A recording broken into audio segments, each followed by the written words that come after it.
तो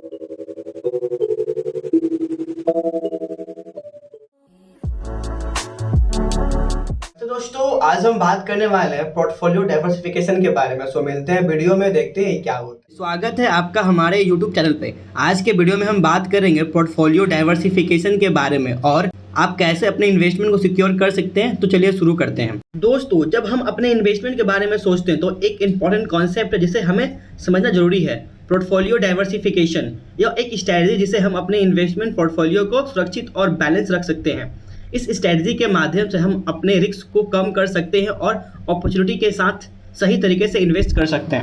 तो portfolio diversification का मतलब है अपने इन्वेस्टमेंट को अलग अलग क्लास में डिवाइड करना।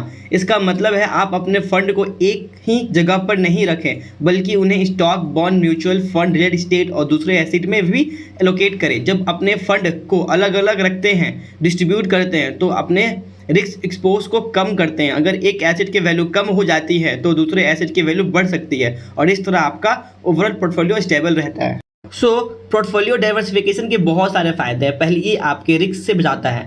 अगर आप सिर्फ एक ही एसेट में इन्वेस्ट करते हैं और उसमें प्रॉब्लम आती है जैसे कि स्टॉक मार्केट क्रैश, तो आपको बहुत नुकसान हो सकता है। लेकिन अगर आप अपने फंड को अलग अलग क्लास में डिवाइड करते हैं तो एक एसेट की प्रॉब्लम आपके ओवरऑल पोर्टफोलियो को कम असर करती है। दूसरा फायदा है कि पोर्टफोलियो डाइवर्सिफिकेशन आपको अपॉर्चुनिटी प्रोवाइड करता है। डिफरेंट एसेट क्लास के अलग अलग तरीके से परफॉर्म करते हैं और एक ही एसेट में अपने उस अप एंड डाउन के साथ आता है। अगर आप अलग अलग क्लास में इन्वेस्ट करते हैं तो आप उन अपॉर्चुनिटी के फायदे उठा सकते हैं जो हर एसेट क्लास में अपने समय पर ऑफ करती है।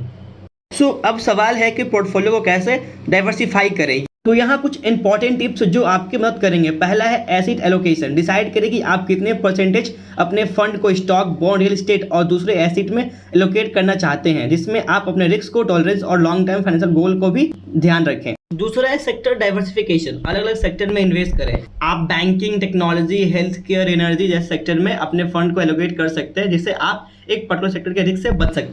दोस्तों ये था कुछ महत्वपूर्ण जानकारियाँ पोर्टफोलियो डाइवर्सिफिकेशन के लिए। मिलते हैं नेक्स्ट वीडियो में। उससे पहले अगर आपने अपना डीमैट अकाउंट नहीं खोला है तो मैंने डिस्क्रिप्शन लिंक डाल रखे चाहिए और वहाँ से अपना डीमैट अकाउंट खोलिए एंजल वन के साथ। Thank you. गाइस चलिए देखते हैं एंजल वन पे ऑर्डर कैसे प्लेस करते हैं।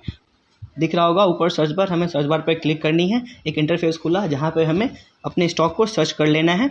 मैंने बैंक निफ्टी सर्च किया है और बैंक निफ्टी खोलते ही हमें एक इंटरफेस खुला जहाँ पे हमें उसकी प्राइस लिस्ट, हमें सब कुछ दिख रहा होगा और नीचे में दिख रहा है हमें एक बाइंग का ऑप्शन। हमें बाइंग करनी है। हम बाइंग पे क्लिक करेंगे और देन एक इंटरफेस खुला जहाँ पे हमें कैरी फॉरवर्ड और इंट्राडे दिख रहा है। कैरी फॉरवर्ड वो होता है जब हम एक स्टॉक को एक से ज़्यादा दिन तक रखते हैं और इंट्राडे आज खरीदे आज ही बेच दिए, ठीक। देन हमें दिख रहा है लॉट साइज। लॉट साइज वो होता है एक स्टॉक का साइज जितना हम स्टॉक बाइंग करना चाहते हैं, ओके।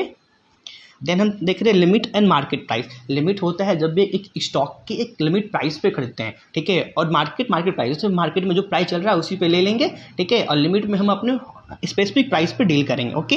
देन हमें अभी बाइंग करनी है तो पहले हम अपनी लॉट साइज डाल देंगे, ठीक। हमें प्राइस दिख रहा है। देन इसे बाइंग पे क्लिक करेंगे और इसे हम कन्फर्म करेंगे, ओके।